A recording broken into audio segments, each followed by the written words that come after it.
Descentralización fiscal en Colombia. La descentralización fiscal se basa en la autonomía, suficiencia e igualdad que tienen los municipios y departamentos para manejar sus propios ingresos, tasas de interés, gastos y tributación. Esto teniendo en cuenta sus propias políticas, tanto administrativas como fiscales. Inicialmente, la Constitución Política establece que Colombia es un Estado social de derecho organizado en forma de república unitaria, descentralizada, con autonomía de sus entidades territoriales, democrática, participativa y pluralista. Sin embargo, antes ya se tenía una idea de descentralización fiscal, pues en el año 1968 Colombia tenía unos ingresos per cápita de 1,3%, inferiores a todos los países latinoamericanos. Por lo tanto, se decidió recuperarse por medio de la imposición de impuestos a licores, espectáculos públicos y consumo de cerveza de producción nacional, entre otras cosas. De estos ingresos obtenidos, el ente nacional cedió el 10% a los departamentos, incluido el Distrito de Bogotá. Luego, estos departamentos se encargan de donarlos a los municipios. A su vez, los municipios y departamentos, todos los ingresos que reciben, deben pasarlos al ente nacional, que luego distribuye de manera equitativa porcentual todos sus ingresos a los departamentos. Luego, en el año 1971, por medio de la Ley 46, se le obliga al ente nacional a dar mínimo el 15% de sus ingresos totales y máximo el 25% de sus ingresos a la educación pública primaria y la salud. Esta división de recursos por el ente nacional terminó por ocasionar una disparidad regional, pues ejemplo, no es lo mismo dar a Chocó 100 millones de pesos que a Medellín 100 millones de pesos, pues Medellín es una sociedad más actualizada y Chocó necesitaría más estos recursos. Pero en realidad no se había dado en sí la autonomía política, fiscal y administrativa, sino hasta el año 1986 en la Ley 12 que se dio una reorganización al sistema fiscal.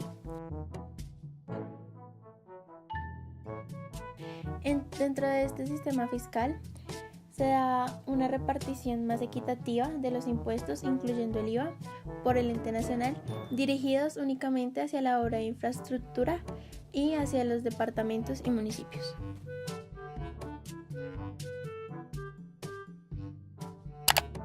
Luego vino la Constitución Política de 1991, la cual reguló y caracterizó nuevos cambios en las políticas públicas. Entre estas se dio las transferencias, la cual fue uno de los mecanismos que contribuyó al deterioro de las finanzas del gobierno central nacional. ¿Esto por qué se dio? Porque las transferencias las hacía el ente nacional de manera monetaria hacia los departamentos y sus departamentos lo hacían a la vez a los municipios. Así estos se podían sostener. Desde ahí, las transferencias aumentaron un 2,4%, porque para el año 1991 eran del 4,4% y para el año 2000 alcanzaron el 6,8%. El presupuesto general de la nación estaba conformado el 25% solamente para transferencias hacia departamentos y municipios, lo cual ocasionó el déficit fiscal.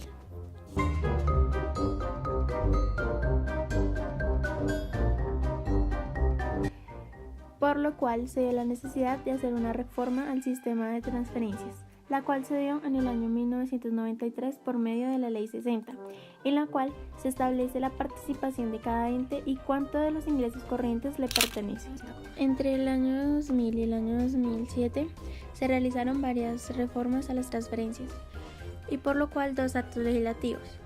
En el primero, se demuestra que el déficit fiscal es consecuencia de la importancia que se le da a las transferencias y no a cubrir el gasto por medio de impuestos.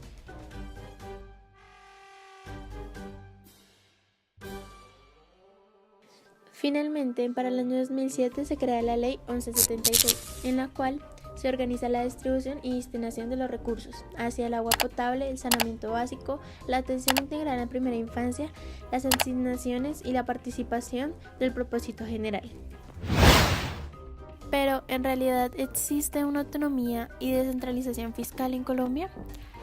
La autonomía se define como la capacidad de cada ente territorial para manejar sus ingresos y gastos, asimismo como su tributación, sus tasas de interés y sus políticas.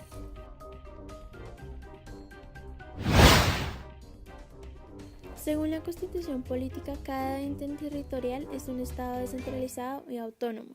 Sin embargo, para la sentencia 478 del año 92, se establece que cada ente territorial es autónomo y descentralizado, pero reconociendo a un ente mayor que es el ente nacional.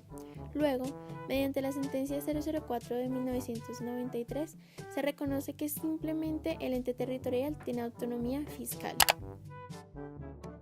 Pero en realidad, los departamentos y municipios dependen mucho de las transferencias que realiza el ente nacional, pues en análisis realizados, los departamentos por concepto de transferencia reciben cerca del 52% y los municipios cerca del 44%. A contrario de los ingresos tributarios, los departamentos solamente reciben un 27% y los municipios un 30%.